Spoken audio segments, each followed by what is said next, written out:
The information provided in this video regarding automotive career paths, training programs, and potential salary outcomes is for educational and entertainment purposes only. It does not constitute professional career coaching, legal advice, or financial planning. Individual results in the automotive industry vary significantly based on geographic location, specific manufacturer certifications, local labor market demands, and personal aptitude. Viewers are strongly encouraged to conduct their own due diligence and consult with accredited educational counselors or industry professionals before enrolling in any tuition-based program or making significant career transitions. The grease monkey is dead. If you walk into a modern automotive service bay today expecting to see a technician with nothing but a rag in his back pocket and a basic set of wrenches, you are looking at a relic of a bygone era. The reality of the 21st century automotive landscape is far more complex, far more digital, and significantly higher stakes than most people realize. We are currently witnessing a massive systemic shift in how vehicles are built, which has fundamentally broken the traditional model of learning the trade. Did you know that a modern high-end vehicle contains over 100 million lines of code? To put that into perspective, a Boeing 787 Dreamliner operates on about 14 million lines of code. We are effectively driving supercomputers on wheels, and the industry is screaming for people who can actually talk to them. According to historical trends and reports from organizations like the TechForce Foundation, the United States is facing a deficit of hundreds of thousands of technicians over the next several years. This is not just a job opening, it is a vacuum. The problem is that the gap between a hobbyist and a professional has never been wider. If you try to apply 1990s logic to a 2026 vehicle, you won't just fail to fix it, you could potentially brick a five-figure component or, in the case of high-voltage electric vehicles, put your physical safety at extreme risk. Today, we are launching a deep-dive masterclass into what modern auto repair training actually looks like. We are moving past the surface-level brochures and looking at the grit, the circuits, and the software that define the next generation of this industry. This is for the person who wants to know if the investment in a modern technical program is the right move for their future, and what the actual day-to-day reality of a high-tech diagnostic specialist looks like in the current U.S. market. To understand where training is going, we have to acknowledge the massive problem the U.S. audience faces today: the knowledge cliff. For decades, you could learn auto repair through osmosis, hanging out in a garage watching a mentor, and slowly picking up mechanical skills. You learned by the sound of a knocking valve or the smell of a leaking head gasket. While those mechanical foundations still matter, they are now just the entry fee. The real work happens in the data stream. Modern training programs have had to completely tear up their old syllabi, because the vehicles themselves have evolved from mechanical machines with electronic add-ons to electronic ecosystems that happen to have wheels. Consider the transition from hydraulic power steering to electronic power steering, EPS. In the old days, you checked for leaks and replaced a pump. Today, an EPS system is integrated into the vehicle's advanced driver assistance systems, ADAS. If the car has lane keep assist, the steering rack is communicating with a forward-facing camera and a radar module. If you replace a steering component today without the specific training to recalibrate those sensors, the car might literally try to steer itself into another lane because its eyes and its hands are no longer in sync. This is the problem modern training solves. It takes the mystery out of the black box and replaces it with a systematic, scientific approach to diagnostics. Let's look at a case study of how this shift manifests in a training environment. 10 years ago, a student would spend weeks mastering the internal combustion engine's mechanical timing. Today, while they still learn that, a significant portion of their curriculum is dedicated to network communications.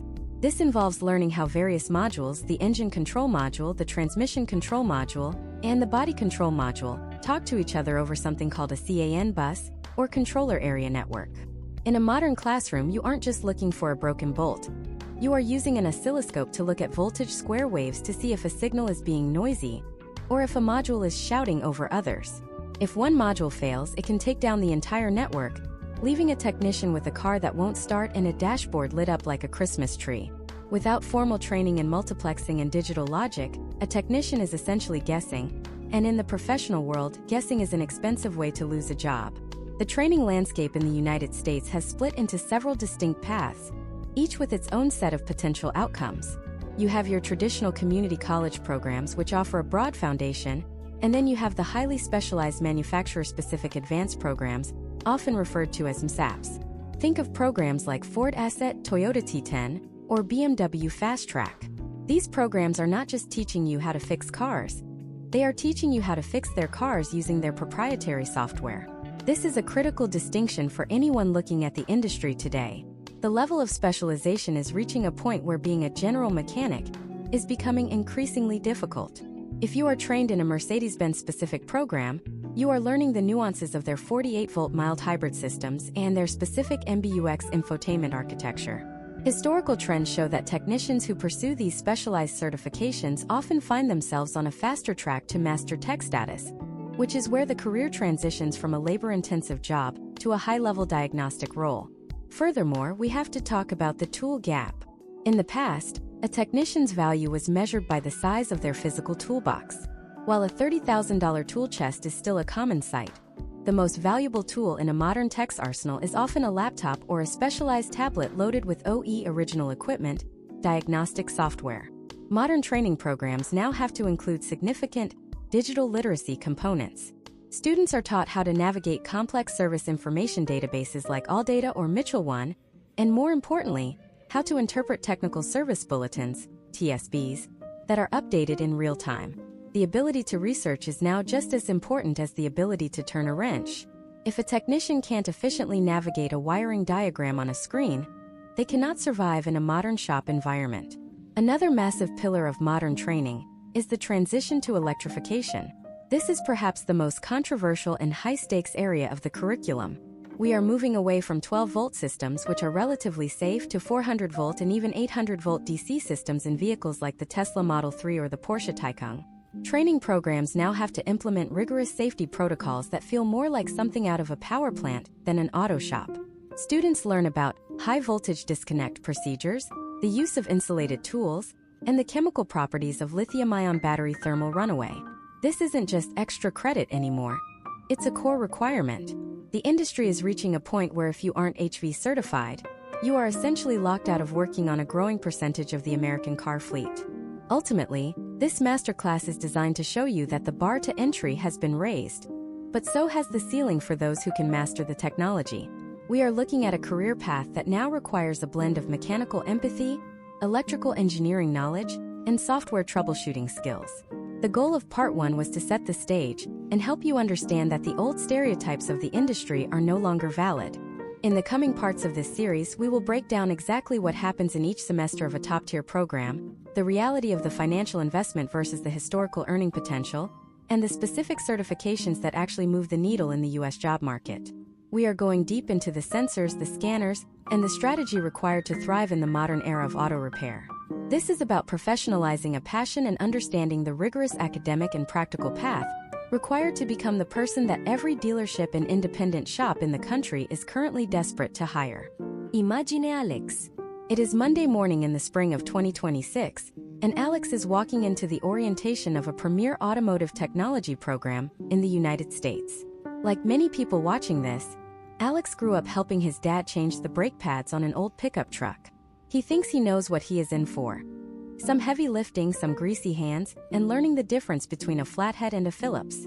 But as he steps into the lab, he does not see rows of engines on stands.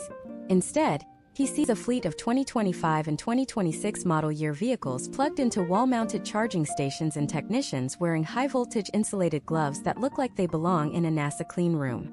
This is the reality of the first semester in a modern program. The very first thing Alex is told is that he will not be allowed to touch a vehicle with a wrench for the first 3 weeks. Why?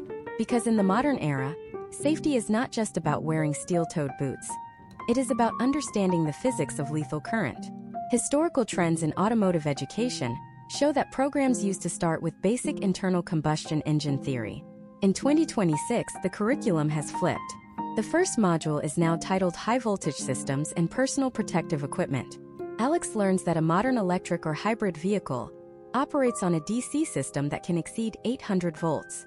To put that into perspective, the electrical outlets in a standard American home provide 120 volts of AC. A mistake in an 800-volt environment is not something you walk away from with a tingle in your arm. It is a life-altering event. Training programs now mandate a rigorous step-by-step certification process before a student can even pop the hood on a high-voltage vehicle. Shutterstock. Alex spends his first week learning the 3-point safety check for Class 0 high-voltage gloves. He is taught to inspect for pinholes by inflating the glove and listening for leaks, to check the expiration date on the stamp, and to ensure the leather protectors are free of any metallic shavings. He learns about the air gap rule and the lockout-tagout procedures that ensure a vehicle is truly de-energized before service begins. This level of discipline is what separates a professional technician from a backyard tinkerer. If you are entering a program today, expect to spend significant time mastering the multimeter. This is the foundational tool of the 2026 technician. You are taught how to measure voltage drop across a circuit, how to check for continuity without blowing a fuse in your meter, and how to calculate resistance using Ohm's law. Consider an imagine-if scenario where a modern vehicle has a flickering headlight. In 1996, you replaced the bulb. In 2026, that headlight is likely a matrix LED array controlled by a dedicated module on a high-speed data bus. If Alex tries to fix that by just swapping parts, he will fail. Modern training forces students to use the scientific method. Alex is given a broken circuit and a wiring diagram that looks more like a map of the New York City subway system than a traditional schematic. He has to trace the power from the battery through the junction box into the control module and out to the load. He learns that a mere 0.5 volt drop caused by a slightly corroded ground wire can cause a computer to shut down an entire system to protect itself. This is the precision required today. Shutterstock. Explore. By week 4, Alex is introduced to the scan tool. This is not the $40 code reader you buy at a local parts store to clear a check engine light. This is a 5-figure, bidirectional diagnostic tablet that allows the technician to talk to every single computer in the car. Training involves learning how to navigate the data stream. Imagine if you could see exactly what the car's brain is thinking in real time. Alex learns to look at fuel trims, oxygen sensor voltages, and cylinder misfire counts while the engine is running. He learns that a code for a lean condition does not necessarily mean the car needs a new sensor. It might mean there is a vacuum leak the size of a pinhole or a fuel pump that is only delivering 90% of its rated pressure. Modern programs use case studies of real-world failures to teach students how to think, not just what to do. They might present a case where a vehicle's radar-based cruise control is failing because the owner put a thick layer of wax over the emblem on the grille. A technician without training would spend hours tearing the dash apart. A trained technician checks the data stream and realizes the sensor is just blinded. Then comes the deep dive into the oscilloscope. This is where the men are separated from the boys in the diagnostic world. While a scan tool tells you what the computer thinks is happening, an oscilloscope shows you what is actually happening. Alex learns to backprobe a crankshaft position sensor and watch the square wave signal on a screen. If the edges of that square wave are rounded or if there is a dropout in the pattern, Alex can diagnose a failing sensor before the car's own computer even realizes there is a problem. This level of forensic analysis is a core component of modern training. It requires a high level of digital literacy and an understanding of signal processing that was never required in the past. The physical labor has changed too. Historical trends in tool design have moved toward ergonomics and power. Alex is taught how to use high-torque cordless impact wrenches that can deliver 1,000 foot-pounds of torque, but he is also taught that these tools are dangerous if used improperly. Step by step, he is taught the importance of the torque wrench. In 2026, with the widespread use of aluminum and magnesium components to save weight, over-tightening a bolt by even 10% can result in a cracked engine block or a stripped subframe. The days of tightening a bolt until it feels snug are over. Every single fastener has a specific torque specification, and often a torque-to-yield requirement, meaning the bolt must be stretched a specific number of degrees after the initial torque is reached. Data from the U.S. Bureau of Labor Statistics and industry reports from 2025 indicate that the demand for technicians who understand these precision systems is at an all-time high. Potential outcomes for students like Alex who master the first semester's electrical and safety foundations include early recruitment by manufacturer-sponsored programs. Dealerships are now scouting students in their first 6 months of school, offering to pay for their tools or tuition in exchange for a commitment to work for them upon graduation. This is because the shortage of qualified diagnostic techs has reached a critical level. But here is where the loop opens. Alex is starting to get comfortable. He knows his Ohm's law, he can navigate a scan tool, and he respects the high-voltage orange cables. He feels like he is mastering the machine. But then the instructor walks in and drops a bombshell. He rolls a car into the bay that has no mechanical faults. The engine is perfect. The battery is full. The wiring is pristine. Yet the car refuses to drive. The steering wheel won't turn, and the brakes are locked. The instructor tells the class that the problem isn't in the hardware. It is in the handshake. The car has lost its mind because two computers are speaking a different language after a botched over-the-air software update. What do you do when the wrenches are useless? How do you repair a car that isn't broken, but simply confused? In the next part, we are going to dive into the invisible world of automotive networking and software calibration. We will explore how modern training prepares you to be a software engineer in a jumpsuit, and why the most important tool in your box might actually be an Ethernet cable.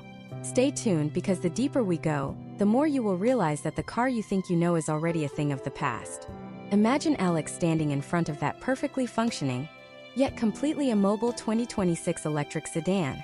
His instructor, a veteran who transitioned from carburetors to cloud computing, hands him a ruggedized laptop and a proprietary OBD2 to Ethernet interface. This is the moment Alex realizes that the grease under his fingernails is less important than the data on his screen. In modern auto repair training, this scenario is a daily reality. We call it the ghost in the machine, but in technical terms, it is a breakdown in the vehicle's communication network architecture. To understand what Alex is looking at, we have to look at how vehicles talk. In the past, if you stepped on the brake, a physical rod pushed fluid through a line. In 2026, your brake pedal is often just a sensor. It sends a digital request to the braking control module, which then negotiates with the powertrain control module and the battery management system to decide how much friction braking versus regenerative braking is needed. If the software handshake between these modules fails, the car stays put as a safety precaution. Modern training programs dedicate hundreds of hours to mastering these digital handshakes, specifically focusing on controller area network or CAN bus systems, local interconnect networks or LIN, and the newest heavyweight automotive Ethernet. Alex opens his diagnostic software and sees a red icon next to the central gateway module. In a 2026 vehicle, the gateway acts as a high-security firewall. Think of it as the air traffic controller of the car. It prevents a signal from the infotainment system, like a passenger changing a radio station, from interfering with the signal from the steering system. Training programs now teach students the ISO 21434 cybersecurity standards. Alex learns that he cannot just plug in and start changing settings. He has to authenticate his identity through a secure server provided by the manufacturer. This is a massive shift in the industry. Training now involves managing digital credentials and understanding that every repair is logged in a permanent, cloud-based vehicle history. Imagine if Alex tried to bypass this. Historical trends in the early 2020s showed that unauthorized attempts to flash a module could lead to a permanent lockout, requiring a total replacement of the hardware. In his training, Alex is taught the step-by-step procedure for a software reflash. The first and most critical step is not the laptop, it is the battery maintainer. This is a specialized power supply that holds the vehicle at a constant 13.8 to 14.2 volts. Alex is taught that if the voltage drops by even half a volt, while the new software is being written to the car's memory, the module could be bricked. This means it becomes as useful as a literal brick, a multi-thousand-dollar mistake that Alex is now trained to avoid through strict procedural discipline. Let us look at a case study involving a 2025 SUV with a parasitic battery drain. The traditional method would be to pull fuses and look for a drop in amperage. But in Alex's advanced diagnostics class, he learns that modern modules often stay awake if they keep receiving a keep alive signal from a faulty component. Alex uses a logic analyzer to see which module is shouting on the network when the car should be asleep. He discovers that the driver's side door handle sensor is sending constant, junk data across the LIN bus, preventing the entire body control network from entering sleep mode. This is the level of forensic detail modern programs demand. You are no longer just a mechanic, you are a network administrator for a mobile data center. Step by step, Alex performs a module initialization. When he replaces a faulty radar sensor behind the bumper, the car does not automatically recognize it. He has to perform a software marriage between the new sensor and the existing network. This involves entering the part interpretation number into the global diagnostic system, downloading the latest firmware patch from the manufacturer's server in Germany or Japan, and then running a calibration routine. Training programs emphasize that this is not a suggestion. It is a requirement. Without this digital introduction, the car's adaptive cruise control will remain disabled, and a dashboard warning will persist. Modern programs also dive deep into the concept of coding versus programming. Alex learns that programming is the act of loading the actual operating system into a module, while coding is the process of setting the specific parameters for that specific vehicle. For example, the same lighting module might be used in a car sold in the United States and a car sold in Europe. Alex is trained to use the coding interface to ensure the car knows it is in the US market, which dictates how the daytime running lights and side markers behave. If he gets the coding wrong, the vehicle might not be street legal, even if it runs perfectly. The complexity increases when we discuss over-the-air or OTA updates. These are the software patches sent wirelessly to vehicles, much like an update for your smartphone. However, sometimes an OTA update fails because of a weak cellular signal or a conflict with an aftermarket accessory the owner installed. Training programs now include modules on how to perform a recovery flash. Alex practices this on a simulated vehicle, where the infotainment screen is blacked out following a failed update. He learns how to use a physical recovery USB drive and a wired connection to force the system back to a stable version. This is a high-value skill in 2026, as dealerships are seeing an influx of vehicles that are mechanically perfect but digitally compromised. Data from recent industry surveys suggests that software-related issues now account for nearly 40% of all non-collision service visits. This is why modern training is so focused on the intangible. Potential outcomes for a technician who masters these networking protocols include moving into specialized roles like a field technical specialist or a lead diagnostic tech, where they spend most of their time solving the problems that other mechanics cannot figure out. Case studies show that shops with even one highly trained networking specialist see a 25% increase in efficiency because they stop guessing and start measuring data. As Alex finishes the software marriage for the sedan, the red icons on his screen turn green. He hears the faint click of the electronic parking brake releasing. He has fixed the car without ever picking up a hammer. He feels a sense of accomplishment, but he also feels the weight of how much more there is to learn. He looks over at the next bay, where a car is being prepped for an ADAS calibration. He sees a series of strange black and white checkered targets being set up on tripods and laser levels being bounced off the wheels. The instructor walks over and tells Alex that he did a great job with the networking, but now he needs to understand how the car sees. Because if a car has a 100-million line of code brain but its eyes are crossed, it is more dangerous than a car with no brakes at all. In the next part, we are going into the world of advanced driver assistance systems. We will explore the precision of LiDAR, the sensitivity of ultrasonic sensors, and why a simple windshield replacement now requires a degree in geometry and a clean room environment. If you thought the digital handshake was complex, wait until you see what happens when the car's vision goes blurry. Stay tuned for the next step in this masterclass, because the world of ADAS is where the rubber literally meets the road of artificial intelligence. Alex moves from the network diagnostic bay into what looks less like a garage and more like a high-end physics laboratory. In the center of the room sits a 2026 SUV that has just had its windshield replaced. In the old days, the glass installer would have finished the job, cleaned the smudges, and handed over the keys.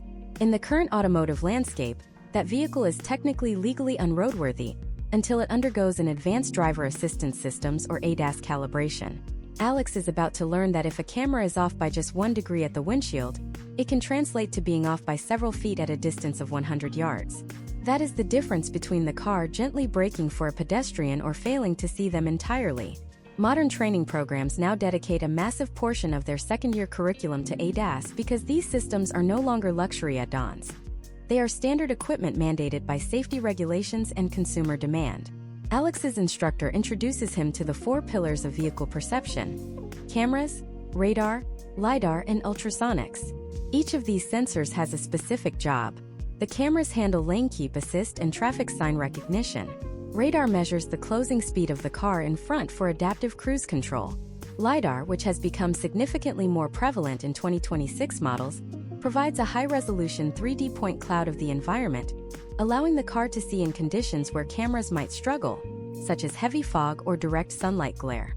The training starts with the shop environment itself. Alex learns that you cannot perform a static calibration on just any floor. Modern programs teach students to use digital levels to ensure the floor has a slope of less than 1%. If the floor is uneven, the entire geometry of the calibration will be flawed. Imagine if Alex sets up a target board based on the assumption that the car is level, but the rear right tire is sitting in a slight dip. The car's brain will think it is tilted, and every calculation it makes while driving on a flat highway will be fundamentally incorrect. Alex begins the process of static calibration. This is a meticulous step-by-step procedure that requires patience and mathematical precision. First, he must find the true center line of the vehicle. He doesn't do this by eyeing it. He uses a laser plumb bob dropped from the center of the front and rear emblems to the floor. He then snaps a chalk line or uses a laser line generator to establish the longitudinal thrust line.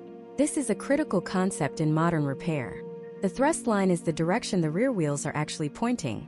If the rear alignment is off, the car will crab walk down the road. Training programs emphasize that you can never calibrate ADAS without first verifying the mechanical wheel alignment. Once the center line is established, Alex has to set up the targets. These are large black and white boards with specific patterns that the car's cameras are programmed to recognize. Each manufacturer has its own set of targets and its own specific measurements for placement. For the 2026 SUV Alex is working on, the service manual specifies the target must be exactly 2,500 mm from the center of the front hub, and at a height of 1,200 mm, plus or minus 2 mm. Alex uses a digital tape measure and a tripod with a fine adjustment gear head. He learns that in the world of ADAS, close enough is a recipe for a lawsuit. Imagine a scenario where a technician is rushed and places the target 10 mm too low. During a case study in class, Alex sees the potential outcomes. When the car is on the highway, the lane keep assist system keeps trying to correct the steering because it thinks the road is at a different pitch than it actually is. The driver feels a constant, annoying tug on the wheel, or worse, the system shuts down and throws a fault code in the middle of a trip. Modern training programs use these real-world failure modes to instill a sense of surgical precision in students. After the static setup, Alex moves to radar calibration. Unlike the visible camera targets, radar requires a specialized reflector, usually a metal pyramid or a flat metallic plate, that bounces radio waves back to the sensor. Alex has to ensure there are no other metallic objects within a certain radius of the target, or the radar will get ghost reflections. He uses his diagnostic tablet to initiate the learn mode. The tablet communicates with the vehicle's front radar module, telling it to emit a signal and measure the return from the precisely placed reflector. Alex watches the screen as the software calculates the horizontal and vertical offset angles. If the angle theta is outside of the manufacturer's specification, Alex must physically adjust the aiming screws on the radar bracket and repeat the test. But static calibration is only half the battle. Many 2026 vehicles also require a dynamic calibration. This involves Alex taking the car out on the road, while the diagnostic tablet is still connected. The car's software needs to see real-world objects, lane lines, guardrails, and other vehicles, to fine-tune its perception. However, this isn't just a joyride. Alex is taught that dynamic calibration requires specific parameters: a speed between 35 and 55 miles per hour, a road with clear lane markings, and a certain amount of ambient light. If it starts to rain or if traffic becomes too heavy, the calibration might fail, forcing Alex to start the process over. Historical trends show that as vehicles become more autonomous, the liability for the repair facility increases. This is why modern training includes a heavy emphasis on documentation. Alex is taught to save a pre-scan report showing all the faults before he touched the car, and a post-scan report proving that every system is now calibrated and error-free. He also takes photos of the target placement and the laser lines on the floor. In the 2026 job market, a technician who can produce a 10-page digital validation report is infinitely more valuable than one who just says, "It looks good to me." The complexity of ADAS also brings us to the interdisciplinary gap. Alex discovers that a fault in the braking system, or a slightly worn suspension bushing, can prevent an ADAS calibration from completing. The systems are so integrated that a mechanical problem becomes an electronic problem. For example, if the car has a worn control arm bushing that allows the wheel to shift slightly under load, the steering angle sensor will report a value that doesn't match the camera's view of the road. Alex learns that he must be a holistic doctor for the car, understanding how the bones, the suspension, affect the eyes, the sensors. Data from the Insurance Institute for Highway Safety, IIHS, suggests that properly calibrated ADAS can reduce rear-end collisions by up to 50%. This gives Alex a sense of purpose. He isn't just a mechanic, he is a safety systems engineer. He understands that his work directly impacts the survival of the people inside the vehicle. This mindset is a core part of the culture in modern training programs, moving away from fixing parts and toward certifying systems. As Alex finishes the dynamic calibration and the tablet flashes a green calibration successful message, he feels a surge of confidence. He has mastered the cameras, the radar, and the geometry of the road. But as he pulls back into the shop, he sees a group of senior students gathered around a vehicle that has been partially disassembled. There is no engine, no fuel tank, and no exhaust pipe. Instead, there is a massive orange-clad battery pack being lowered from the chassis using a specialized hydraulic lift. The instructor looks at Alex and says, "You've learned how the car thinks and how it sees. Now it's time to learn how it breathes." But in 2026, the car doesn't breathe oxygen. It breathes electrons. In the next part, we are stepping into the high-voltage laboratory to dissect the heart of the electric vehicle. We will explore the chemistry of the battery cells, the physics of the inverter, and the extreme thermal management systems required to keep a car from melting down during a fast charge. If you thought the ADAS calibration was high stakes, wait until you see what happens when we open up a 1,200-pound lithium-ion battery pack. Stay tuned because the power levels are about to go off the charts.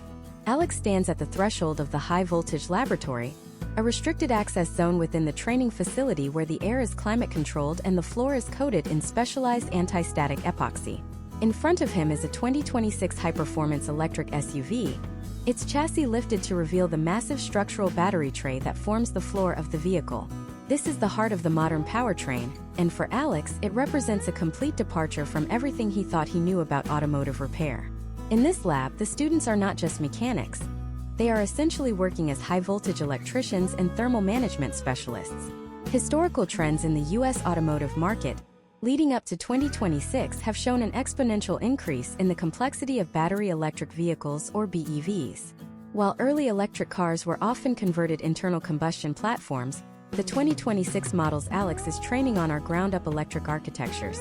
The training begins with a deep dive into the chemistry and construction of the pack. Alex learns that the 1,200-pound slab beneath the car is not a single giant battery, but a complex hierarchy of energy storage. It starts at the cell level, moves to the module level, and finally to the pack level.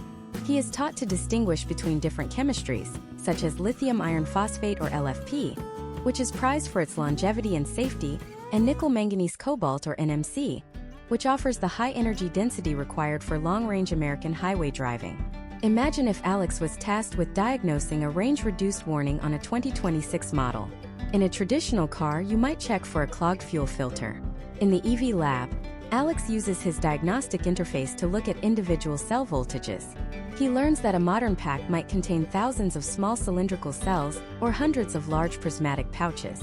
If just one of these cells develops high internal resistance or a slight voltage deviation, the battery management system, or BMS, will throttle the entire pack's performance to prevent a fire. Alex is taught the step-by-step process of identifying a weak module. He isn't just looking for a dead battery. He is looking for a millivolt variance across the entire string. This requires a level of patience and attention to detail that is far beyond traditional mechanical work. The training then moves to the inverter and power electronics. Alex learns that while the battery provides direct current, or DC, the traction motors that actually turn the wheels usually require three-phase alternating current, or AC. Between the battery and the motor sits the inverter, a device that uses high-speed switching transistors, specifically silicon carbide or SiC MOSFETs, which have become the industry standard by 2026 due to their incredible efficiency. Alex is taught how to test these components using an insulation multimeter, also known as a megger. He learns to apply 1,000 volts of test pressure to the motor windings to ensure the internal insulation hasn't broken down. If he finds a leak in the insulation, it could mean that high voltage is bleeding into the vehicle's chassis, a condition known as an isolation fault. Consider a case study involving a 2025 electron volts that repeatedly shuts down during DC fast charging in a hot climate like Arizona. A technician without modern training might assume the battery is failing. However, Alex is trained to look at the thermal management system.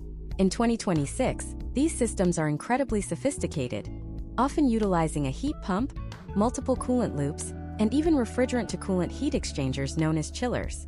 Alex traces the flow of the dielectric coolant that circulates through the battery pack. He uses a thermal imaging camera to find hot spots in the pack that indicate a localized cooling failure. He learns that if the coolant flow is restricted by even 10%, the BMS will reject a fast charge to prevent the lithium-plated anodes from overheating. This is a delicate balance of fluid dynamics and thermodynamics that Alex must master. Step by step, Alex practices the battery pack removal and disassembly. This is the most high-stakes part of the curriculum. It begins with the high-voltage disconnect or HVD. Alex removes the physical safety plug, and then waits the mandatory 10 minutes for the high-voltage capacitors inside the inverter to discharge their energy through the bleed resistors. He then uses his multimeter to verify 0 volts at the service point. Only then does he begin the process of unbolting the 32 structural fasteners that hold the pack to the frame. Modern training programs use specialized hydraulic lift tables that communicate with the vehicle's lift points to ensure the pack is lowered perfectly level. If the pack tilts, it can damage the high-voltage connectors or worse, compromise the integrity of the coolant lines. Once the pack is on the bench, Alex learns about the internal safety components. He identifies the pyrofuse, a small explosive device that the car's computer can trigger in a millisecond during a collision to physically sever the high-voltage connection. He also learns about the contactors, which are heavy-duty electromagnetic switches that click when you start the car. Alex is taught how to diagnose a welded contactor, a common failure where the high current causes the switch to stick in the on position, making the vehicle dangerous to service. He learns to listen for the specific sequence of clicks that indicates a healthy pre-charge circuit. Data from 2025 vocational reports indicates that the role of an EV battery specialist is one of the highest-paying entry-level positions in the automotive sector, largely because the barrier to entry is so high. Potential outcomes for students who excel in this module include working for specialized battery remanufacturing centers or becoming lead EV techs at major metropolitan dealerships. Case studies show that a single incorrectly torqued busbar inside a battery pack can lead to a high-resistance connection, which creates heat, which then leads to a thermal event. This is why Alex is taught to use a digital, traceable torque wrench that logs every single bolt's final value into a cloud-based service record. Beyond the hardware, Alex is introduced to the concept of state of health or so. He learns that a battery is considered spent when it reaches 70 to 80% of its original capacity. However, in 2026, training programs also cover second life applications. Alex learns how battery packs are decommissioned from vehicles and repurposed for stationary energy storage. This gives him a holistic view of the energy life cycle, moving the technician's role into the realm of environmental and energy management. As Alex successfully reassembles the battery pack and performs the final isolation test, he feels a sense of mastery over the most powerful component of the vehicle. He has moved past the fear of high voltage and replaced it with a deep, data-driven respect for the system. But as he watches the car drive out of the lab under its own silent power, he notices something. The car is quiet, but it isn't silent. There is a high-pitched whine from the motor and a subtle vibration in the floorboard. The instructor approaches Alex and points to the electric drive unit. "You've mastered the energy," he says, "but you haven't mastered the motion." In the next part, we are going to look at the mechanical side of the 2026 powertrain. We will explore the complexity of multi-speed EV transmissions, the unique wear patterns on tires caused by instant torque, and the specialized braking systems that use magnetism as much as friction. If you thought the battery was the only thing that changed, wait until you see what the instant 500 pound-feet of torque does to the rest of the car. Stay tuned because we are about to put all that electrical power to the ground in the most high-performance section of the masterclass. Alex shifts his focus from the orange high-voltage cables to the heavy cast aluminum housing of the rear drive unit. In a 2026 performance electric vehicle, this unit is a masterpiece of compact engineering, often combining the motor, the inverter, and a multi-speed transmission into one single high-output package. While early electric vehicles relied on a single-speed reduction gear, the 2026 curriculum introduces Alex to the rising prevalence of two-speed and even three-speed EV transmissions designed to optimize high-speed efficiency and low-end acceleration. Alex is taught that 500 pound-feet of torque at 0 RPM is a double-edged sword. It provides exhilarating performance for the consumer, but it places a brutal mechanical load on every component from the motor shaft to the wheel bearings.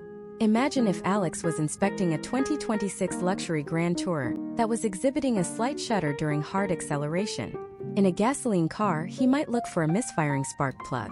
In this masterclass, he learns to perform a teardown of a two-speed planetary gear set, integrated into the drive motor.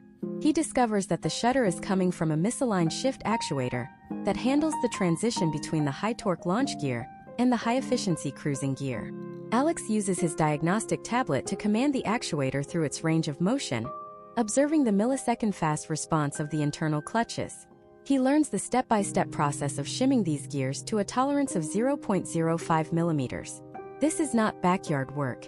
It is precision watchmaking on a massive high-torque scale. Historical trends in the mid-2020s showed that many first-time EV owners were shocked by the rapid wear of their tires. In the training program, Alex explores the physics behind this phenomenon. He learns that the combination of a 6,000-pound vehicle weight, due to the massive battery pack, and instant torque delivery can destroy a standard set of tires in less than 12,000 miles if the driver is aggressive. Training programs now include a deep dive into EV-specific tire technology. Alex learns to identify the HL or high load capacity rating on tire sidewalls. He is taught that these tires feature reinforced internal structures and specialized rubber compounds designed to handle high lateral stress without deforming. He also discovers the foam liners inside these tires, used to dampen the cavity noise that becomes noticeable when there is no engine sound to mask it. Step by step, Alex performs a four-wheel alignment specifically calibrated for an EV's unique weight distribution. He learns that even a fraction of a degree of toe-in can cause a significant drop in range due to increased rolling resistance. This is where the data meets the road. Alex uses a computerized alignment rack that accounts for the 2026 vehicle's active suspension settings. He learns that if the air suspension is not set to its service height during the alignment, the entire geometry will be wrong the moment the car lowers itself at highway speeds. This integrated understanding of software and hardware is what modern training programs define as the professional standard. The masterclass then transitions to the most misunderstood part of modern auto repair: the braking system. In 2026, the traditional hydraulic brake system has become a secondary backup to the regenerative braking system. Alex learns about the concept of blended braking.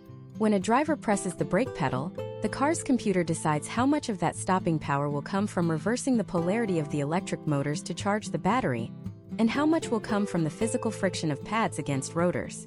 Alex is taught to service brake-by-wire systems, where there is no physical connection between the pedal and the master cylinder under normal operation. Consider a case study involving a 2026 SUV where the owner complains of a crunching sound from the brakes, despite the car only having 5,000 miles. Alex pulls the wheels and finds that the rotors are covered in a thick layer of surface rust.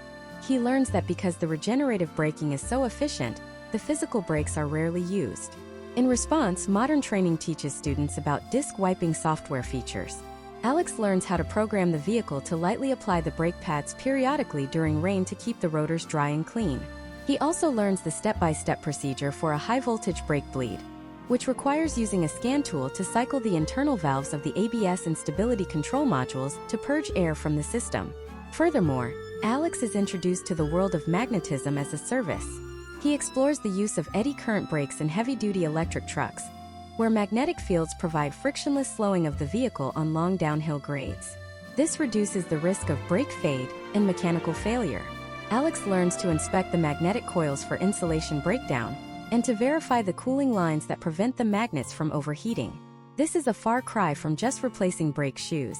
It is managing electromagnetic thermal loads. The curriculum also addresses the massive stress placed on CV axles and motor mounts. Alex learns that the instant torque of 2026 motors can actually twist the subframes if the mounts are not perfectly torqued. He practices the replacement of a high-torque CV axle, learning why these components are now significantly thicker, and use specialized molybdenum-coated joints to prevent clicking under the massive load of an 800-volt launch.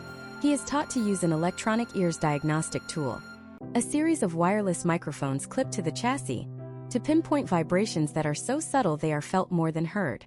Data from U.S. automotive labor reports in 2025 shows that technicians who can diagnose these complex NVH, noise, vibration, and harshness issues are in the top 10% of earners. Potential outcomes for Alex include becoming a specialized chassis architect within a high-end service center. Case studies show that many shops struggle with these ghost vibrations, leading to repeated comebacks and frustrated customers. Alex is taught that the solution is always found in the data, using vibration analysis software to determine if a hum is coming from a motor bearing, a tire flat spot, or an electronic harmonic in the inverter. As Alex completes the reinstallation of the drive unit, he feels the sheer physical power that these machines represent. He has mastered the battery, the network, and the mechanical drivetrain. He watches as his instructor brings over a specialized ultraviolet leak detection kit and a set of manifold gauges that look like they belong in an HVAC laboratory. The instructor taps the dashboard of a car and says, "You can make it go, and you can make it stop. But if you can't keep the driver at exactly 72 degrees while keeping the battery at exactly 95 degrees, this car won't make it 5 miles down the road." In the next part, we are going into the critical world of thermal management and heat pump systems. We will explore why the air conditioning system in a 2026 car is actually its most vital life support system, and why a single leaking O-ring can now disable a $100,000 vehicle. Stay tuned because the science of staying cool is about to get incredibly hot. Alex stands before a 2026 luxury electric crossover with its front fascia removed, revealing a labyrinth of hoses, silver canisters, and black plastic manifolds that looks more like a high-end espresso machine than a cooling system. In his hand is an infrared thermal imaging camera. This is the thermal management laboratory, and it is here that Alex learns why the term air conditioning has been retired in favor of vehicle thermal systems. In a traditional 1990s car, the AC was a luxury for the human. In 2026, the thermal system is a life support mechanism for the battery, the inverter, the motors, and the computer processors. If these systems fail to maintain a precise temperature window, the vehicle will not just be uncomfortable, it will be disabled to prevent catastrophic hardware failure. The core of this modern training module is the heat pump. Alex learns that in the era of efficiency, wasting heat is a cardinal sin. Historical trends show that early electric vehicles used resistive heaters, which were essentially giant hairdryers that drained 20% of the battery just to keep the cabin warm in a Minnesota winter. In 2026, the heat pump has revolutionized this. Alex studies the Joule-Thomson effect and the refrigeration cycle in reverse. He learns how the system can actually scavenge heat from the outside air, even when it is below freezing, or pull waste heat from the high-voltage motor to warm the battery for optimal charging speeds. This is thermal scavenging, a high-stakes game of moving energy from where it is not wanted to where it is needed. Imagine if Alex is presented with a case study of a 2025 sedan that has suddenly lost 40% of its range during a cold snap in Chicago. The customer thinks the battery is dying. Alex, however, uses his diagnostic tablet to look at the electronic expansion valve or EXV data. He sees that the valve is stuck in the open position, preventing the heat pump from creating the pressure differential needed to extract heat from the ambient air. As a result, the car has defaulted to its backup resistive heater, which is devouring the battery's energy. This is a classic 2026 diagnostic scenario. The problem isn't the battery. It is a $5 rubber seal inside a high-tech valve.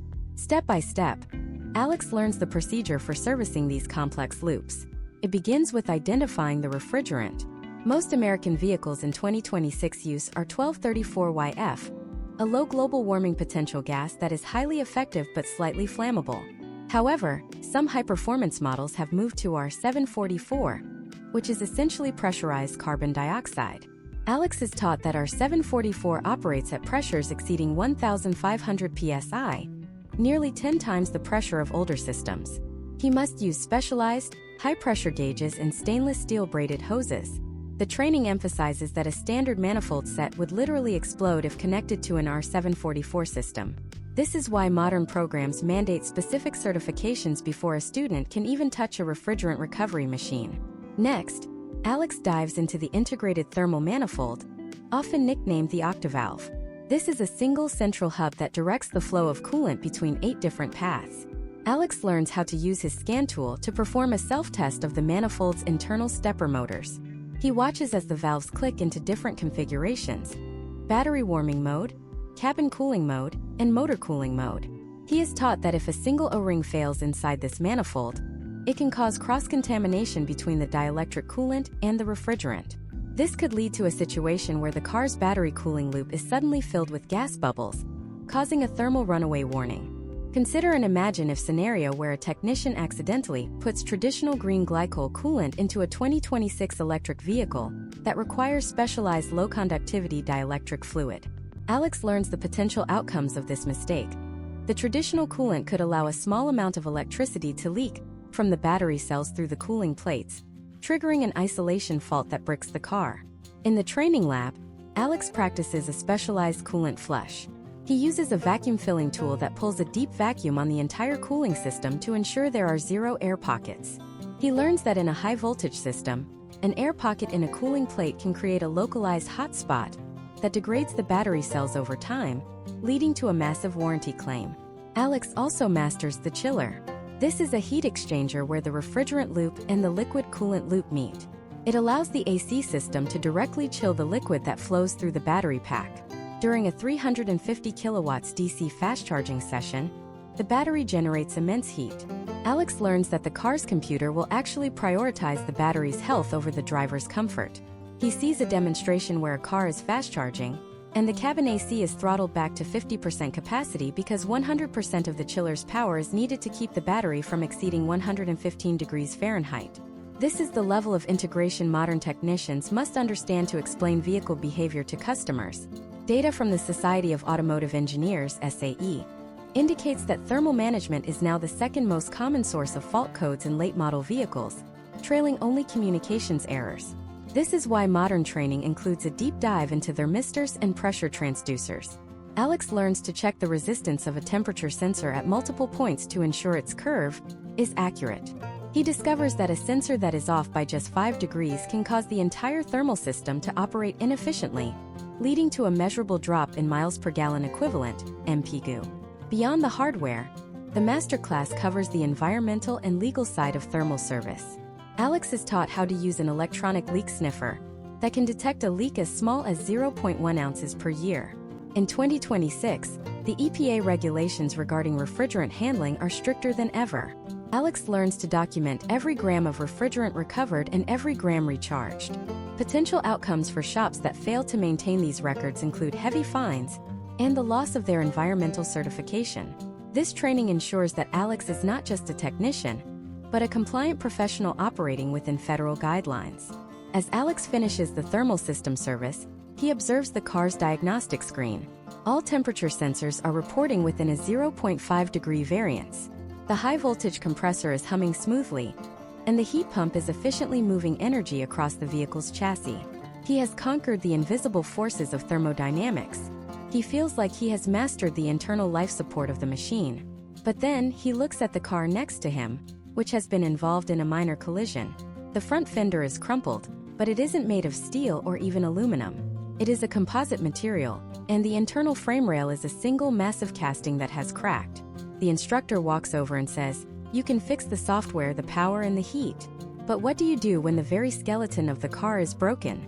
In the next part, we are stepping into the world of advanced materials and structural repair. We will explore why you can't just hammer out a dent in 2026, the science of structural adhesives that are stronger than welds, and the reality of repairing gigacast frames. If you thought the electronics were complex, wait until you see what it takes to put a modern car back together after a fender bender. Stay tuned because the world of structural engineering is about to get very real. Alex walks toward a skeletal frame of a 2026 model pickup truck that looks fundamentally different from the latter frames of the past. Instead of dozens of small steel stampings welded together, the entire rear section of this vehicle is a single massive piece of cast aluminum. This is the era of gigacasting, and it has completely rewritten the rulebook for structural repair.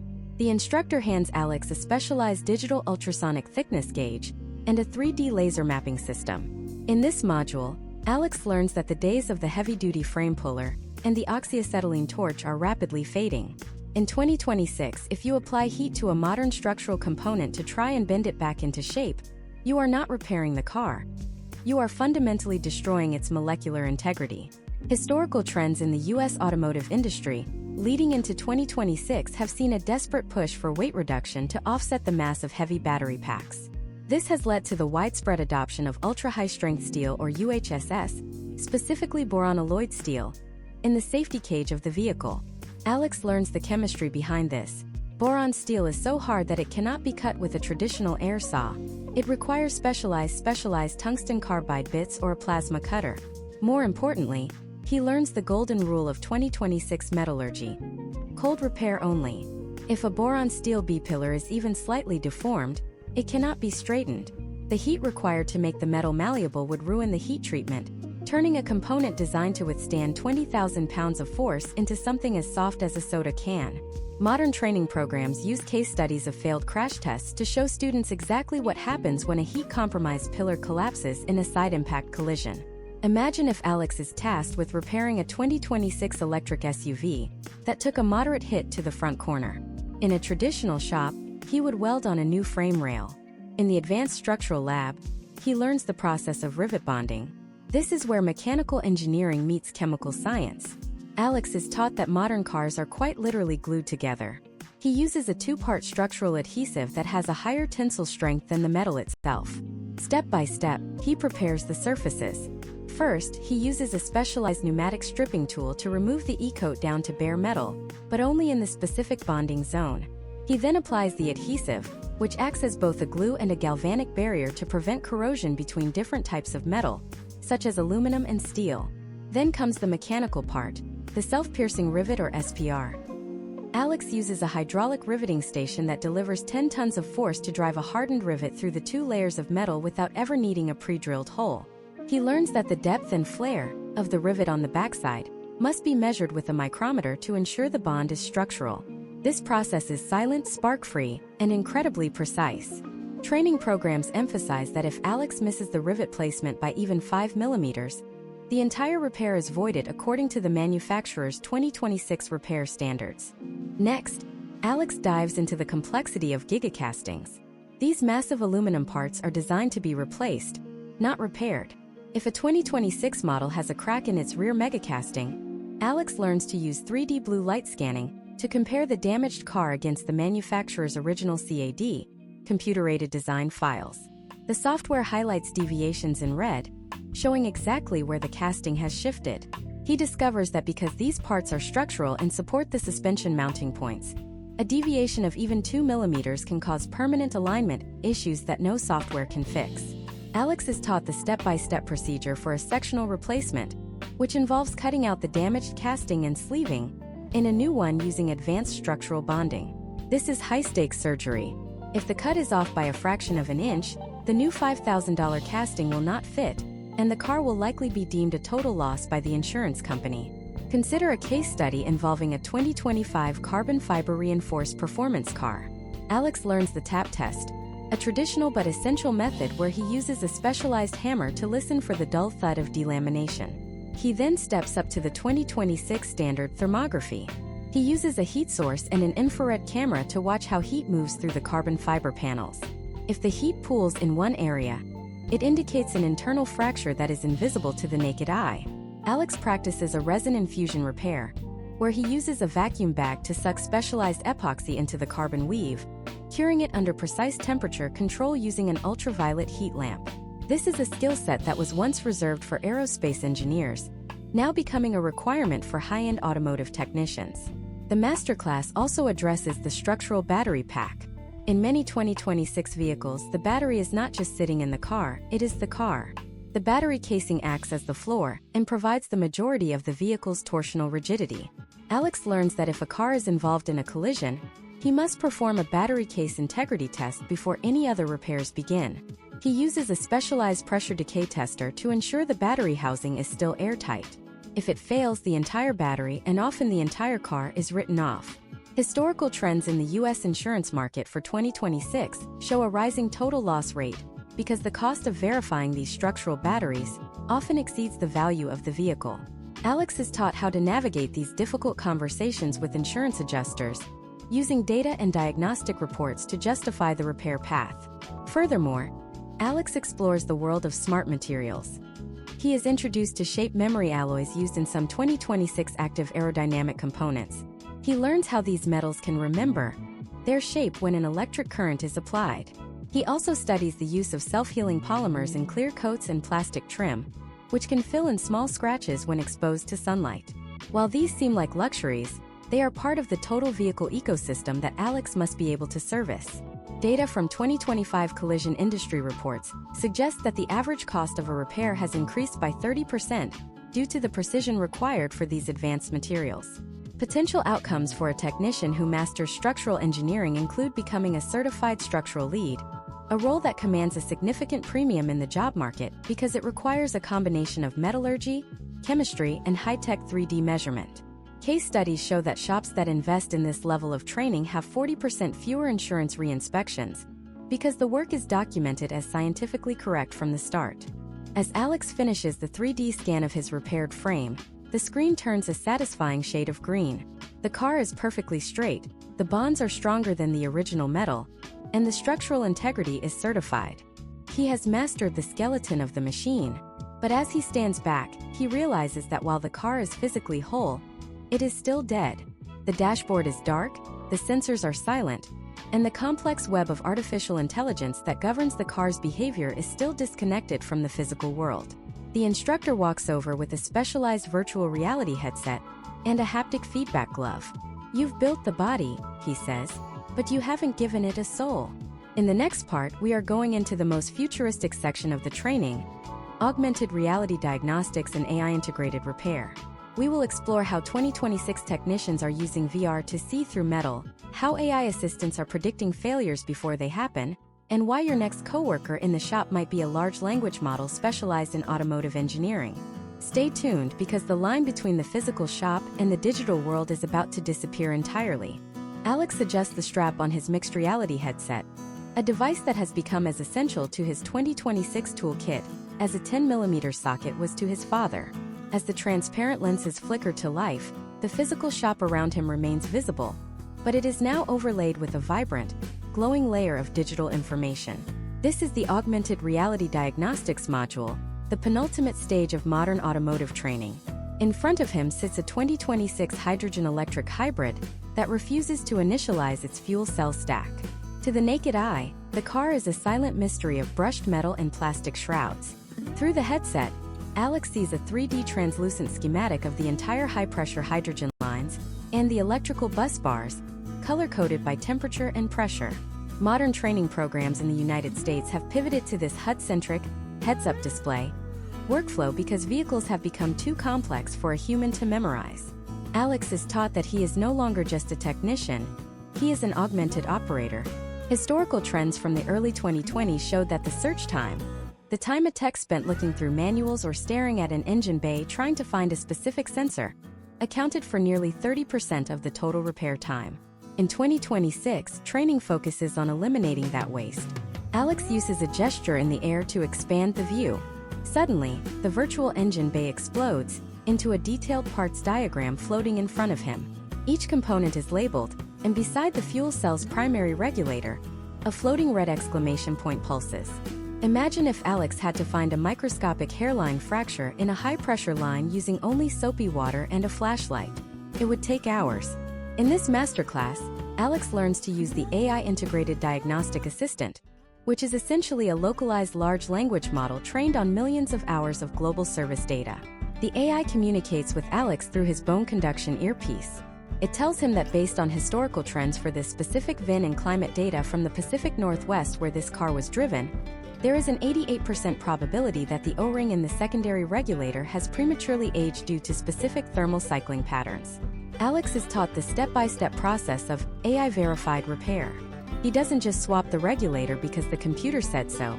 He performs a digital handshake.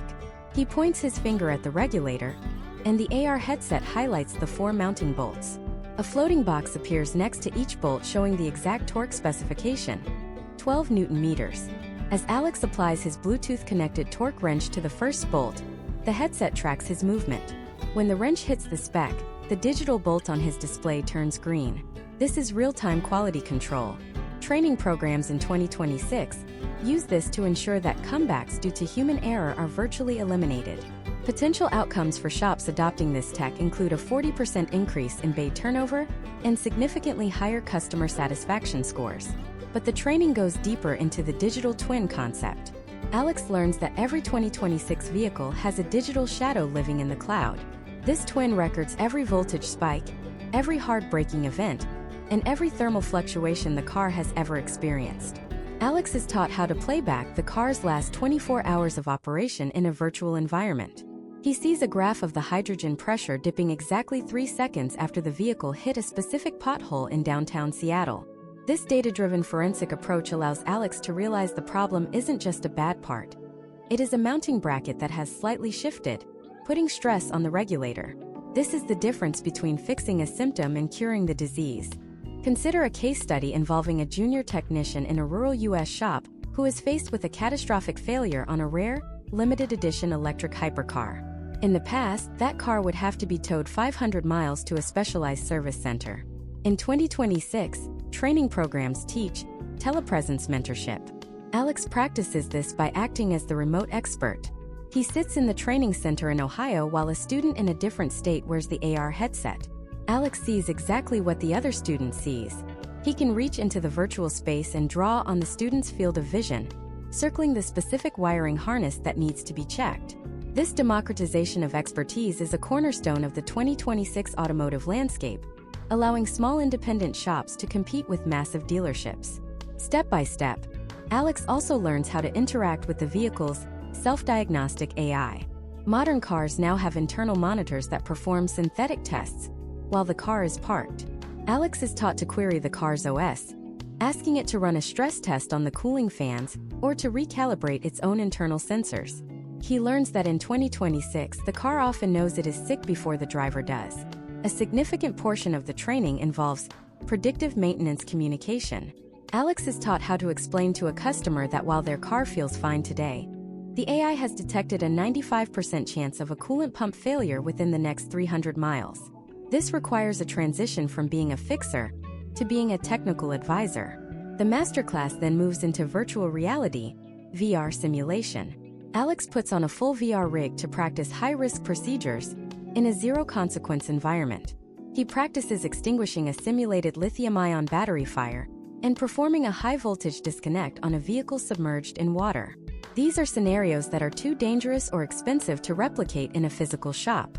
By the time Alex faces these situations in the real world, his brain has already lived through them dozens of times in the simulator.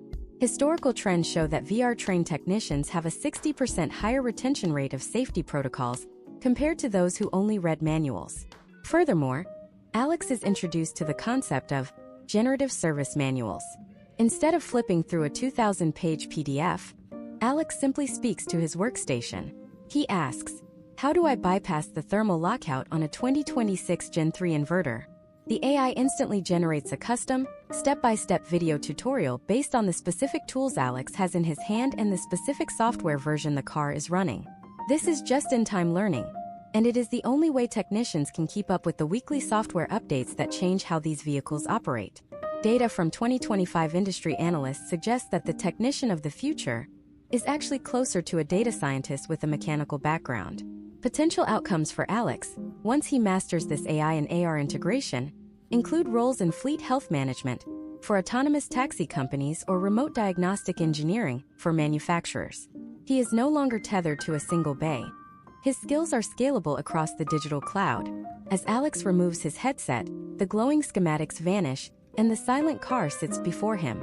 He has fixed the hydrogen regulator, verified the mounting brackets, and synced the repair with the vehicle's digital twin. He feels a sense of quiet power. He has looked through the metal, consulted with global AI, and mastered the invisible data streams. He is ready for the final step. The instructor walks over, looking not at the car but at Alex. "You've mastered the machine, the network, the physics, and the AI," he says. "But there is one more thing. Who owns that data? Who is responsible when the AI makes a mistake? And how do you build a business in a world where cars might eventually fix themselves?" In the final part of this masterclass, we are going into the business and ethics of 2026 automotive. We will explore the right to repair battle in the age of encrypted software, the new economics of the high-tech shop, and the final certification that turns a student into a master technician. This is the big picture. Stay tuned, because the final piece of the puzzle is the one that determines your actual career longevity in this brave new world. Alex sits in a high-tech seminar room, the final stage of his 2026 automotive masterclass. The air is different here. There is no smell of solvent or the hum of impact wrenches. Instead, the walls are covered in digital displays showing legislative maps of the United States and complex flowcharts of data privacy laws. This is the business, ethics, and law module, and it is the most critical hurdle standing between Alex and his master technician certification. He is learning that in 2026, a technician who can fix a car but cannot navigate the legal and economic landscape of the industry is a liability, not an asset. The instructor begins by addressing the elephant in the room, the right to repair. Historical trends over the last decade have culminated in a massive legislative tug-of-war. Alex is taught about the Repair Act and the SMART Act, federal initiatives designed to ensure that independent shops have the same access to diagnostic data as the multi-billion-dollar dealership networks. Imagine if Alex owns his own shop and a customer brings in a 2026 luxury sedan with a faulty steering rack. Alex has the physical tools to replace it, but the manufacturer has locked the steering software behind a proprietary encryption key. Without the legal framework of right to repair, Alex would have to tell his customer to go to the dealer, losing the job and the customer's trust. Modern training programs now include a step-by-step guide on how to use the NASTF, or National Automotive Service Task Force system. Alex learns that to be a master tech in 2026, he must become a registered vehicle security professional or VSP. This isn't just a certificate you hang on the wall.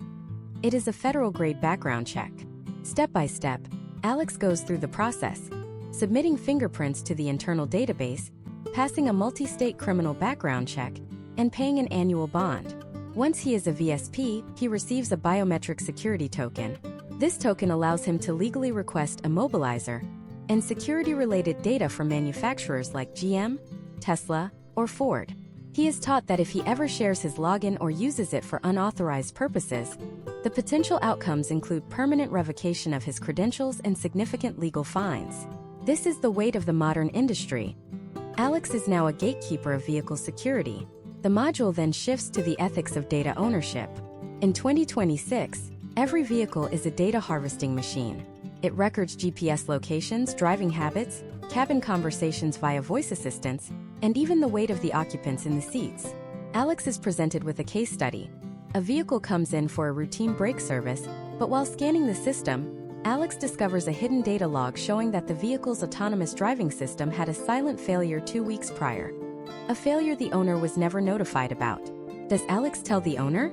Does he report it to the National Highway Traffic Safety Administration, or NHTSA? Training programs use these scenarios to teach the ethical service protocol. Alex is taught that his primary loyalty is to the safety of the public and the integrity of the machine. He learns how to document these findings in a way that protects both the shop and the consumer, navigating the fine line between being a technician and a whistleblower. Next, the masterclass dives into the brutal reality of shop economics in 2026. The instructor shows a spreadsheet of the initial entry cost for a modern diagnostic bay. Between the 3D laser alignment racks, the high-voltage safety gear, the AR headsets, and the software subscriptions, a single bay can require an investment exceeding $150,000.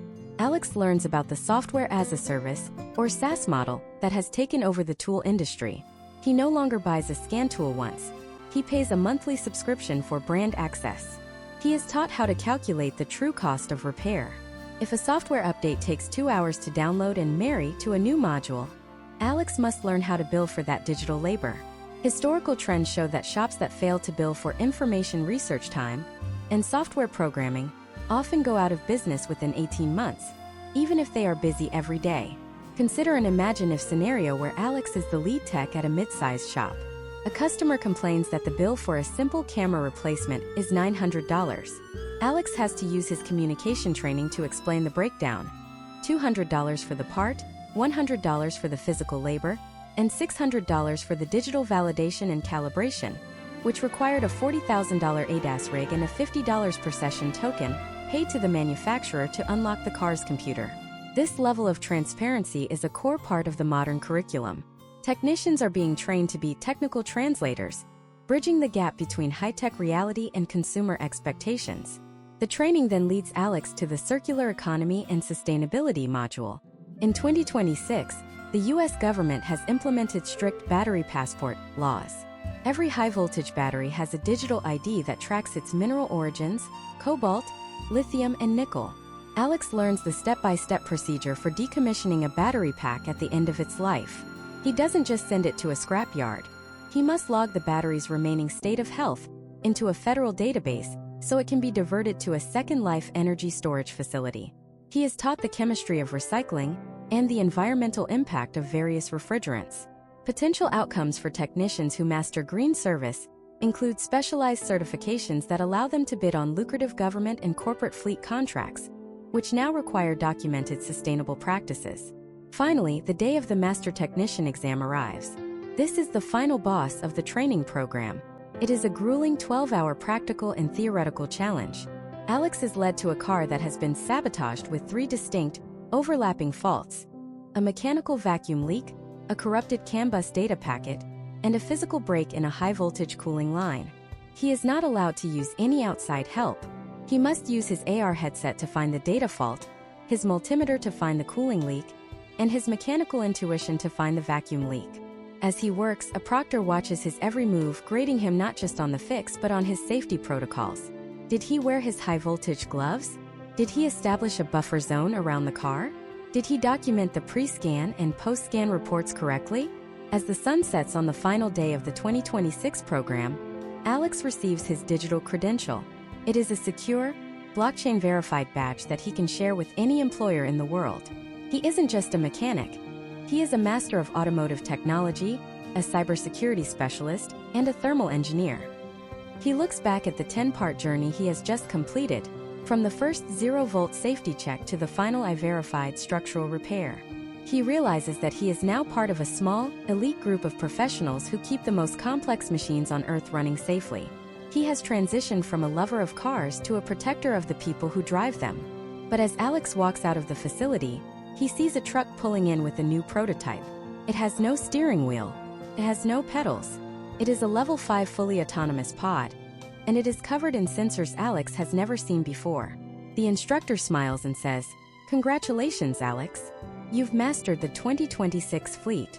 But the 2030 prototypes just arrived, and they used light-based computing instead of copper wiring. The loop never closes. The machine never stops evolving.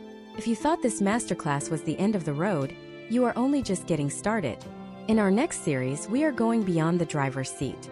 We are exploring the zero-input era, where the car is the driver, the passenger, and the diagnostic tool all in one. Are you ready to see how we fix a car that doesn't even have a dashboard? The future of the autonomous specialist starts in our next deep dive series. Stay tuned because the road ahead is shifting faster than the code can be written.